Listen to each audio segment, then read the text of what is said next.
What's the transition been like for you since coming to Alabama? Really, honestly, the transition has been great. Just being able to come to a place that's built on winning, built on a lot of success, and me being able to come here, I'm from Houston, Texas, get away from my family a little bit, has allowed me to shape me up as a man, and just this place is really built where champions are made. So just having that mentality and being able to come here and come in to work. What part of Houston are you I'm not from Humble, Yeah. but I live in Humble. So I'm okay, from the north side of the Houston. from? Okay, I'm from Cypress. Oh, okay, yeah. Yeah. So I went to Tascasita High School. Oh, did you really? Yeah, I did. Okay, sick. What, in terms of how your, time or how this role was pitched to you from Alabama this offseason, has it lived up to the expectation of what Alabama pitched, to get you to transfer here? Or? I definitely think that they have. They definitely let me know the opportunity that I had here to come in and get better. That was the main thing. For me, honestly, I believe in the transfer portal, we in an era now where guys just leave to have expectations certain places. But my whole thing was getting developed to be able to fulfill those expectations, and that was the main thing more than anything was my development. And everything they said that they were going to do from the strength staff to the on the field, everything has been exactly what my plan was coming here, and I'm just grateful for this place. What is it like when you hear, coaches, whether it's Coach DeBoer, whether it's Brian Grubb, talk about, rotation in competition, and what does that feel like as a player to, a role or a position may not be secure? I mean, I think it creates non-complacency, but being honest, being able to play 6 or 7 guys, I see it as a good thing. You got guys that you can go hard as you can, and then you got guys that can come in and not miss a beat. Yeah. I think that's one of the main things. Being able to play 6, 7, 8 guys is actually a good thing rather than some people see it as they're not solidified or formed as an offensive line. But I see it as more guys can go 110, can play less snaps, less wear and tear on the body. Guys can go harder. You know what I'm saying? And I think it's a good thing for the room. Just being your last year of eligibility, just how have you viewed this year, kind of the opportunity in front of you? Man, I didn't put my everything into it. That's why I came here. I wanted to come to a place that I got 1 year and come out and ball out. So just really knowing that I had that, my last year, I try to put that on my tape of how hungry I am and when I want to play and how I want to play. So I'm just going as hard as I can. How far have you come as far as your body and getting that right? Man, Coach Ballou, Coach Rick, the staff, they definitely completely changed my whole body. They come in, they got me completely right, got me stronger, being able to move better. They just completely changed my body completely. So I'm just really grateful for their staff. Was there a number in terms of how much weight you lost? About 30 pounds from when I first got here. So they cut about 30 pounds since I've been here. As a guy who's participating in his last year of eligibility, to see a guy like Michael Carroll going into his first, what have you seen from him since he's got here? Man, Mike plays hard. He definitely plays hard. He does a lot of good things well. He definitely takes the time to learn from other guys, and he's going to be a very special player because I can relate to him because I played early my freshman year, so I understand what that's like. So I try to talk to him, help him out a little bit, things what to do, what not to do, what to expect. So he's a good guy for the room. What kind of advice did you give him? Just blocking out all the noise, just focusing on what you're doing, knowing your assignment. Yeah, you're gonna play in big crowds, big stadiums, but just focusing in on the moment. What's it like to play with James Roberts? He seems like a quiet guy, but he's kind of got a nasty streak out there. What's his kind of demeanor on game day? Man, J-Rob different on game day. I ain't gonna lie, like that dude is real life. I know people give him an analogy of the Hulk, but real life, when it comes to game day, that is a completely different player. Not player, but different person. He changes completely different. So he's literally the Hulk on game day. What's the craziest strength-wise thing you've seen him do? Maybe it could be in the weight room, it could be in practice, whatever. Man, J-Rob's been throwing around some crazy weight, bro. It's just I can't really think off the top of my head what exactly, but it's been some crazy weight that has been thrown around by J-Rob for sure.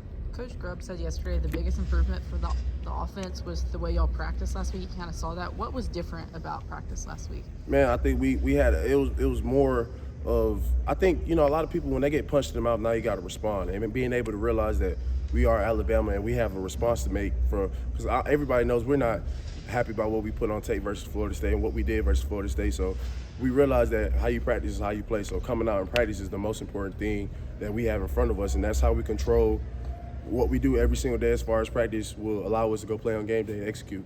Has that kind of continued into practice this week? I definitely think so. I definitely think we realize that's the standard. That's what it has to be at the end of the day. So if you come around and you don't go hard in practice, you put yourself at risk. And we know, we understand, we realize that.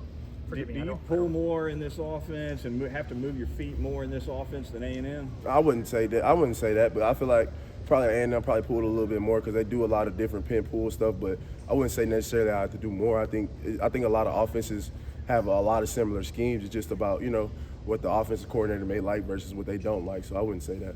Forgive me, I don't remember. Did you play at Bryant-Denny before coming down there? Yeah, my first start as a true freshman was here actually in 2022 when we played when I was at Texas A&M versus Alabama. That was my first start as a true freshman. So how different was the atmosphere last week compared to that first freshman start? I mean, I think it's definitely different when you're on the opposing team, when you're on the other side of it, but I think the atmosphere was still the same. Just being able to play in the SEC as long as I played in, that's the big thing about it, is the atmosphere. So it was definitely, I wouldn't say it was different, but it felt good to be on the home team for sure.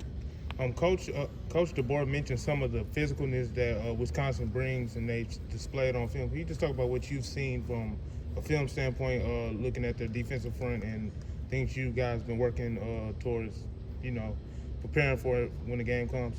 They definitely have bigger bodies. They are a physical group. They definitely have big bodies in our physical group. So we just know and understand that going into the week that these aren't, like we played a team last week that's not as talented as they are going to be this week, but we know and understand that we practice against the best every single day. So just knowing that and getting those reps against our guys, I feel like are going to prepare us. You mentioned that you rotate 7, 8 guys, and the argument could be about cohesion and a solid 5. What's the cohesion like in this Alabama offensive line room right now? Man, I think it's unbelievable. Like, I think we all know and understand what we're trying to get, and we all working towards the same goal. So, and if you're not really working towards the same goal, then we necessarily don't want you in our room. And being honest, everybody in our room has that goal. So there's no outliers. Everybody knows and understands the expectations, and so whoever 5 is out there, they know and they understand the expectations at any given time. Who are some of the Message from Coach Cap about the rotation and some different guys in there. Say it again. What's been the message from Coach Cap about that between you and Jaden and Gino? I mean, essentially, really just it's good for all of us. I mean, we all are, guys going into our last year. We all have, pretty much one last opportunity to get where we need to go. But we've all been able to learn from each other and been able to benefit from each other. We all help each other out. So whether it's me and Gino in, or Gino and J-Rob in, or me and J-Rob in, we all know and understand exactly what it is that he wants us to do and what the expectation is. And so we all coach each other up, so it's all good. with some of the rotation at the guard spots, how much stability does Parker provide at center, kind of no matter who's in and switching in and out?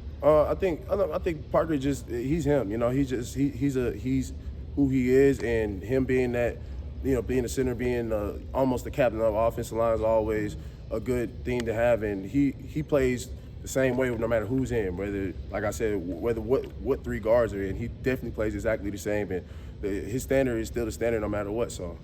Last 2. The communication on the offensive line usually starts with the center. How is Parker in terms of communication pre-snap with you guys? Yeah, he definitely makes sure everybody on the same page. We all talk to each other, and it don't just start with Parker. It goes all the way down. It may be the right tackle communicating first, or the left tackle, or it may be me seeing something first. It's not just necessarily all on Parker. We all do a good job of making sure we're all on the same page.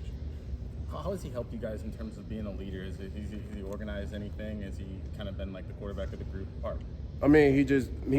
He sets the standard in the room. He sets the tone of the room, and he makes sure we follows that. So and he's gonna do his part to make sure that he's holding himself up to that same standard. I think that's what makes him a great leader. And he's not just bossing the people around. He holds himself to the exact same standard, or even higher than the rest of us. So I think that just sets the tone of the standard of what we got. All right, thanks, guys.